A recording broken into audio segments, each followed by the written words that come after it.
Tudo bem, pessoal?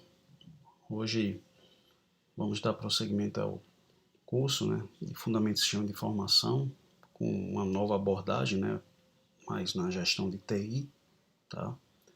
E hoje vamos falar dentro da transformação da TI, as tendências em TI, ok? Então, hoje vamos dar uma introdução ao assunto e falar um pouco dessas tendências, tá? Que algumas já estão se transformando ou já são realidade, que são a questão da mobilidade, big data, redes sociais, cloud computing, internet das coisas e blockchain. Tá?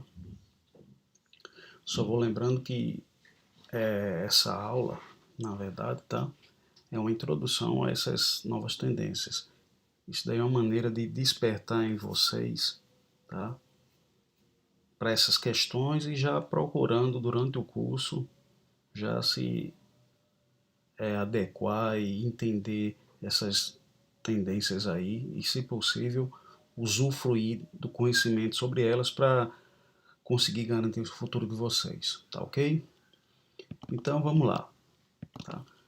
Primeiramente explicar assim como é que normalmente as empresas ou os governos, as pessoas identificam essas tendências.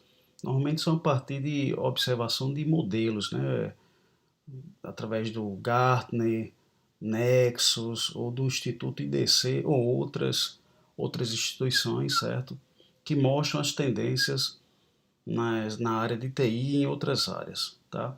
Sendo que na área de TI, esses modelos, apontaram quatro grandes vertentes, que seria a computação em nuvem, o Big Data, a mobilidade e as redes sociais. E essas tendências, quando incorporadas dentro das empresas, elas ajudam a viabilizar a transformação digital dentro das empresas, tá? Sendo que o gestor de TI, não deve se abster, não, ele deve considerar essas tendências, Agora avaliando os custos e benefícios na adoção dessas tecnologias, certo? Baseado nas forças e decidir em qual momento ou de que forma vai introduzir ou se vai introduzir, essas mudanças dentro da organização. Lembro a todos que tendências e modismos, certo? Existem em todas as áreas e também existe na área de TI. Só que devem ser bem avaliadas para não entrar no modismo e acabar não tirar todo o proveito dessas tendências, tá? E que todas as mudanças em sistemas, em arquiteturas e plataformas devem ser bem pensadas e avaliados os riscos, para, de alguma maneira, pensar em como vai fazer essa implementação. Ou seja, tem que ter um planejamento, tá ok? Então, se vocês forem olhar essas tendências aí de redes sociais, Big Data, mobilidade e Cloud Computing, impactam a gestão de TI, tá? Sendo que, assim, quando vai se pensar em implementar essas tendências, a empresa deve pensar e ver de que maneira, certo? Isso daí vai conseguir ajudar dentro da empresa, tá bom?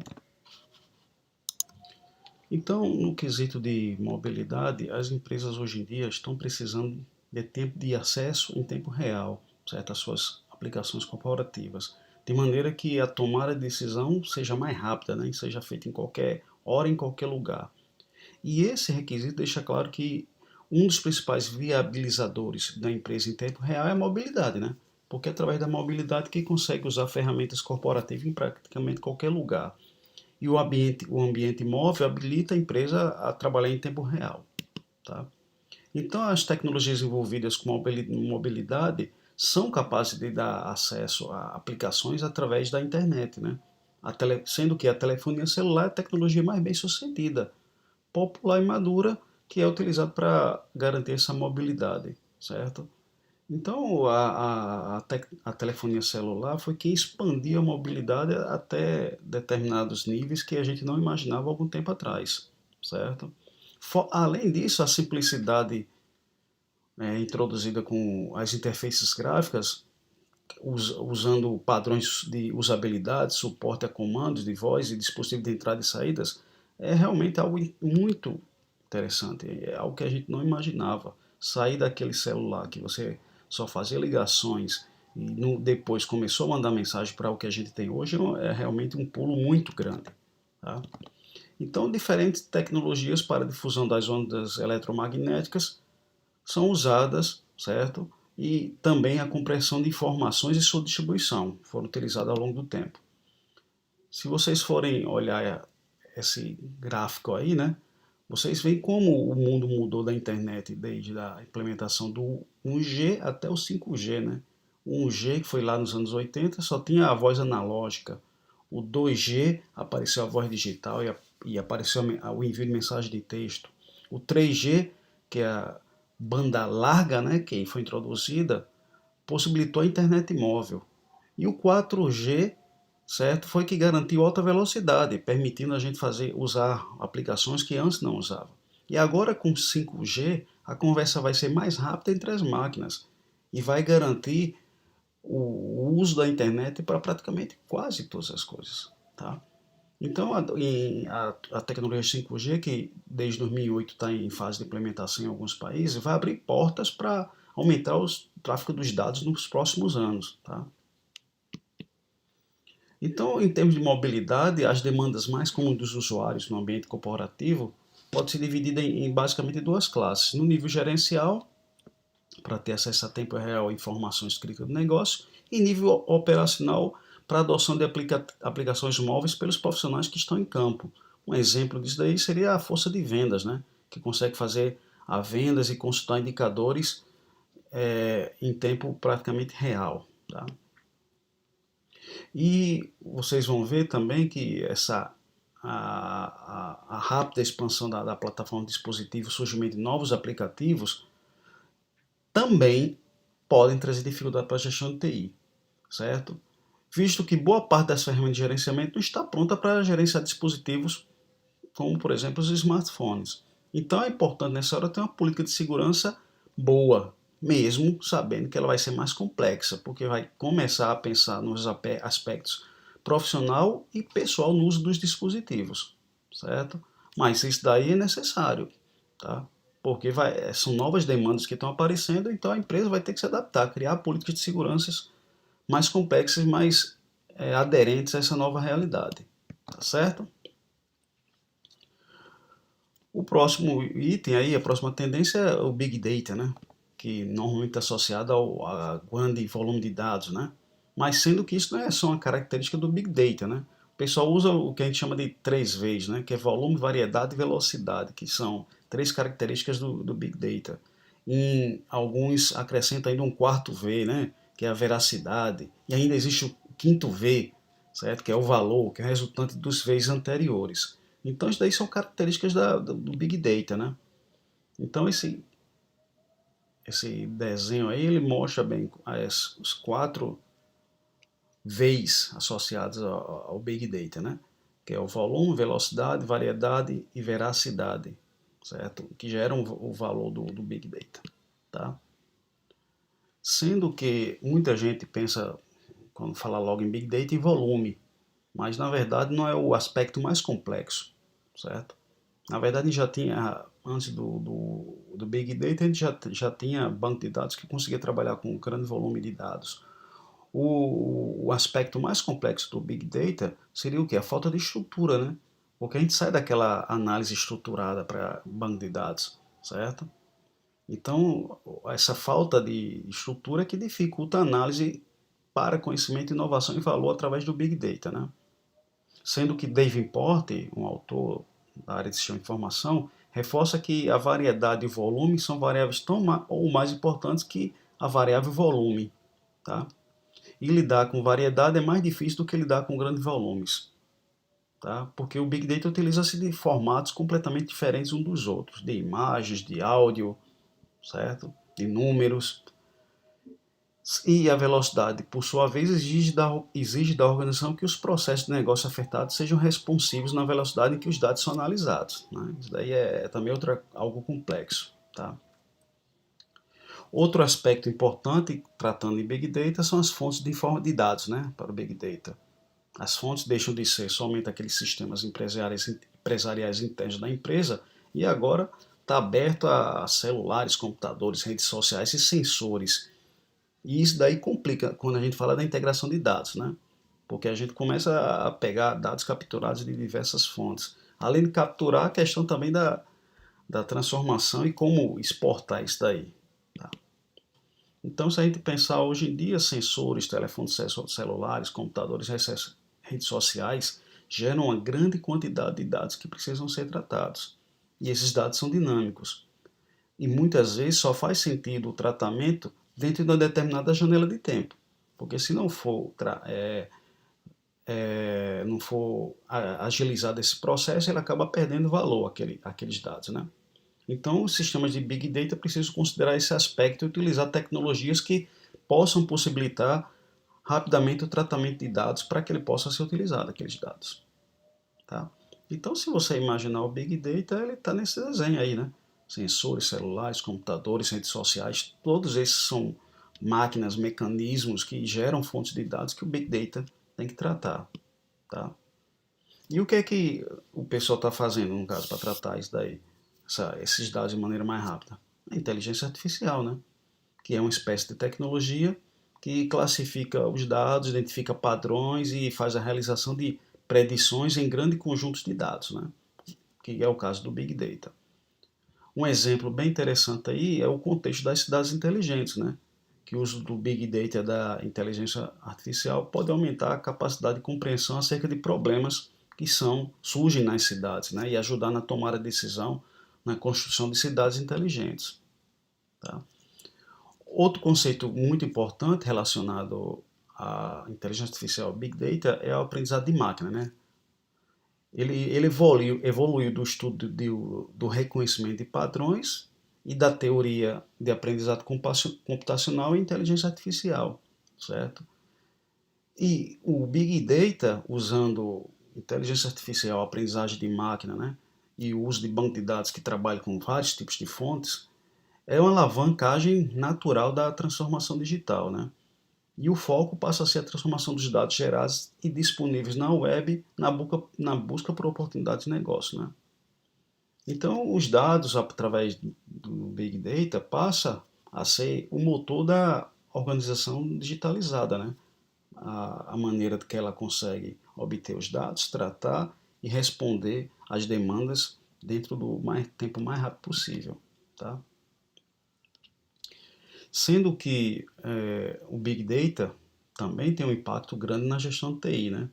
Na, na, no momento que a organização começa a ter que tratar dados externos em grandes quantidades, certo?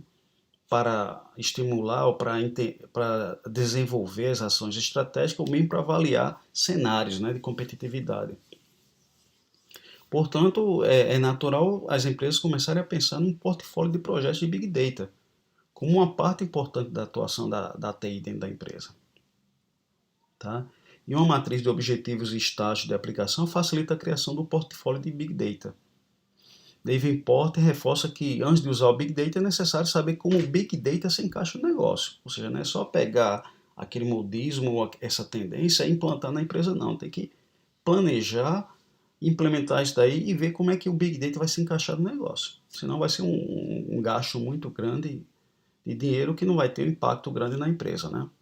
E Davenport ressalta a necessidade de se pensar numa estratégia específica para o Big Data e quais os objetivos é que podem ser atingidos com ele.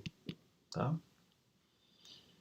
Então, o Big Data ele pode ter como objetivo reduzir custo, melhorar o tempo de execução de uma tarefa, ou mesmo permitir novas ofertas de produtos e serviços, além de orientar o processo decisório dentro das organizações, através do analítico, né, tradicional.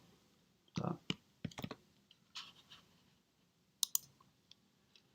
Com relação às redes sociais, né, que é outra tendência, elas são estruturas sociais que são compostas por pessoas ou organizações que são conectadas por um ou vários tipos de relações e compartilham valores e objetivos comuns, né?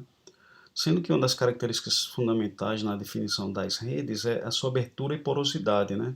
Que é considerar a possibilidade de relacionamentos horizontais e não hierárquicos entre as pessoas, né? o quanto essa rede social tem de abertura e qual a porosidade dela. Tá? Sendo que um ponto comum entre os diversos tipos de redes sociais é o compartilhamento de informações, né? Conhecimento, interesses e uma busca em um objetivo comum. Né? Então, quando tem uma rede social, esses pontos, esses tipos de redes sociais compartilham isso daí. Né? A TI ajudou nesse processo na medida em que tornou mais simples a formação e o uso das redes sociais, né? Além de permitir o uso em diversas geografias, né? Países, regiões. Tá? Então as redes sociais são hoje uma boa fonte de informação para novas demandas de usuários e clientes para as organizações. Né? E a organização TI precisa ouvir essas novas demandas para atender e ajudar a organização a se posicionar sobre novas questões que envolvem os consumidores, né, que estão presentes nessas redes sociais. Tá?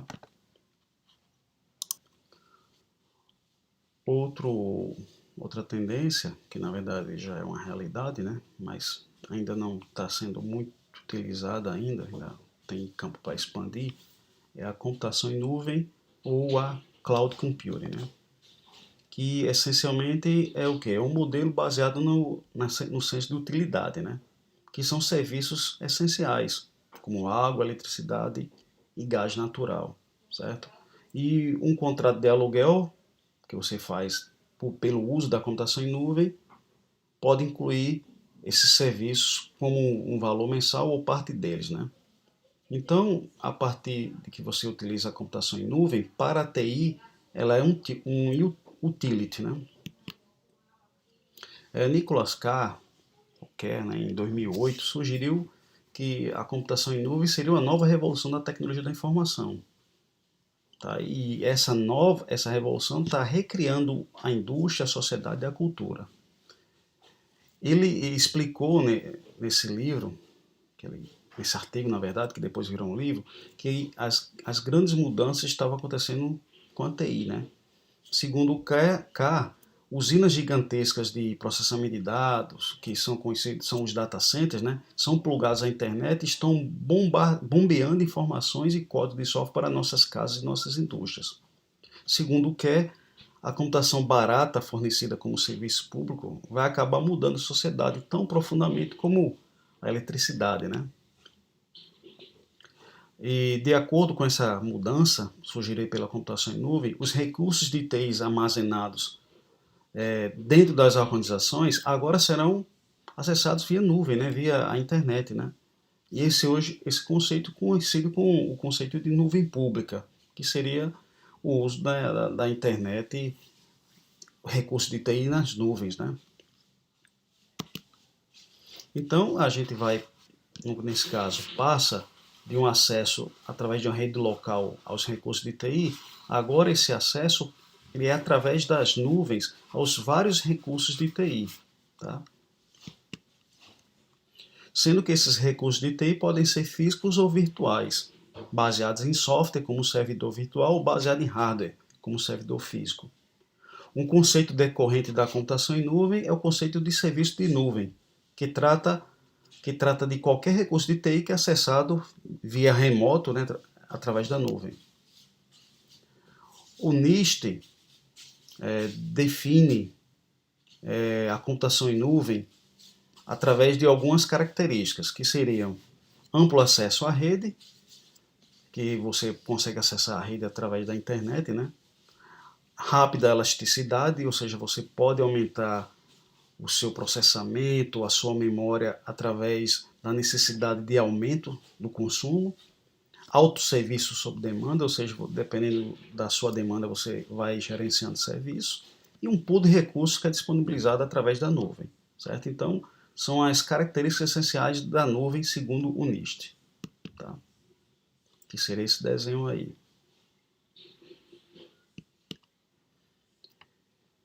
Sendo que a arquitetura da computação em nuvem ela é a evolução da arquitetura de TI, né?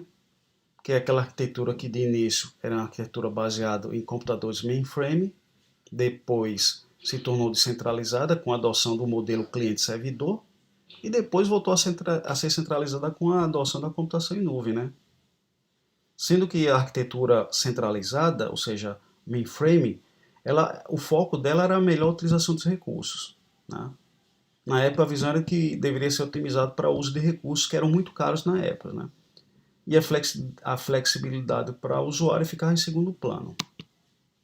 Na arquitetura cliente-servidor, ela introduziu a questão, ela introduziu a questão do uso do cliente-servidor, né, da arquitetura cliente-servidor de rede, mas tinha uma grande dificuldade na questão de dimensionamento, ou seja, a questão de você aumentar a infraestrutura. Tá?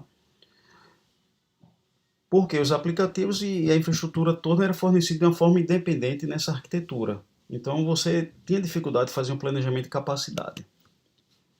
A arquitetura de computação em nuvem é baseada em grandes processadores e grandes repositórios de dados, que são os conhecidos data centers, né? Aí um exemplo, claro, bem limitado, né, de um data center, né? Observe, tem vários hacks aí, tem a questão da UPS, da questão da energia, né? Tem a questão de ser isolado, tem toda uma questão de segurança, tá? Então, se você for ver é, a evolução, né, da computação da TI, baseada no terminal burro, né, o cliente, o, o acesso através de um cliente que não tinha processamento local, era tudo centralizado no mainframe, partiu para o desktop como cliente, com acesso a um servidor, isso daí tudo dentro de uma rede empresarial, e agora a questão de você não utilizar só o terminal burro ou desktop, você ter agora acesso através de smartphones, tablets, desktop e outros totens, por exemplo, através da nuvem você tem acesso a um servidor e tem acesso aos dados e aos sistemas através da nuvem, né? Então o IDC cita algumas vantagens no uso da computação em nuvem, né? Que seria o que? A redução de custos de infraestrutura e serviços de TI, tá? A otimização da produtividade da equipe de TI, a melhoria da produtividade do usuário final e o aumento dos benefícios para o negócio. Né? Então seriam as principais vantagens do uso da computação em nuvem. Tá? No que trata de classificação da computação em nuvem, né, uma possível classificação seria através do conceito de arquitetura em camadas hierárquicas, né, onde os serviços da camada superior são providos através da camada inferior subsequente. Não? Então o Niche define três principais camadas, né, de computação em nuvem. Infraestrutura como serviço, olhando pela parte mais inferior, né, que é a questão de toda aquela infraestrutura de hardware disponível, a plataforma, que é você ter a opção de serviços que vão gerar, utilizando através deles, o software, que seria a última camada, né, que é software como serviço. Então, se você pensar a infraestrutura, você tem os arquitetos de infraestrutura, aqueles que vão criar a infraestrutura necessária para que a nuvem funcione. A questão de plataforma como serviço, você vai ter os arquitetos de aplicação, que vão desenvolver plataformas para dar suporte aos softwares que vão estar trabalhando no software como serviço diretamente aos usuários. Tá? Então são as três camadas, né, de nuvem. Se você, nesse outro desenho, vocês podem ver aqui, ó, o acesso através de servidores, tablets, smartphones, desktop, aí a infraestrutura, né, que é a questão de armazenamento, rede de computação, tem a questão da plataforma, né, que são os bancos, as bases de dados, a questão de segurança e as aplicações, né, que são os apps ou aplicativos de colaboração, de comunicação, financeiros, de conteúdo somente para monitorar alguma coisa. Tá? Outra forma de classificar a nuvem pode ser feita com base na sua implantação, né? Que a nuvem pode ser implantada e utilizada de maneiras diferentes, dependendo da necessidade do negócio, né? Então, o NIST e o CSA classificaram em 4 categorias, né? Que seriam as nuvens pública, privada, comunitária e híbrida, né? A nuvem pública é aquela que é oferecida para o público, a privada não tem acesso para o público em geral, a nuvem comunitária é aquela nuvem que você disponibiliza para uma comunidade, e a nuvem híbrida é que você pode utilizar vários conceitos desses três aí juntamente, né? Você pode ter uma nuvem que uma parte seja pública, outra parte seja privada, por aí vai, tá? A próxima tendência, a internet das coisas, tá? O IoT, como é conhecido, tá? Que a computação em nuvem é o alicerce, vamos dizer, natural das organizações que estão operando tanto em modo 1 ou 2, tá? E a forma de fornecer serviços e aplicações também permite alterar tanto no modo 1 como 2, sendo que a transformação digital tem como alicerce a computação em nuvem. E a internet da coisa é uma proposta de ligar todas as coisas à internet, né? Que estão ligadas na nuvem, de aviões a geladeiras. Ela é principalmente baseada em dados provenientes de sensores, né? Então você pode pensar na internet das coisas como a evolução do modelo cliente-nuvem para o modelo coisa-nuvem, né? Ou seja, você tem os componentes de conectividade, os componentes inteligentes, componentes físicos que se ligam através da internet das coisas à computação em nuvem, né? A nuvem. Então, a internet das coisas deverá ser a base do processo de transformação digital da economia, que vai transformar os métodos tradicionais de produção, certo? E esses métodos mudam e passam a ser amplamente baseados em aplicações digitais, tanto no uso intensivo de TI como na interconexão de dispositivos. Sendo que hoje em dia os impactos estão sendo sentidos principalmente em três setores básicos da economia, né? Que é a agricultura, indústria e serviço, né?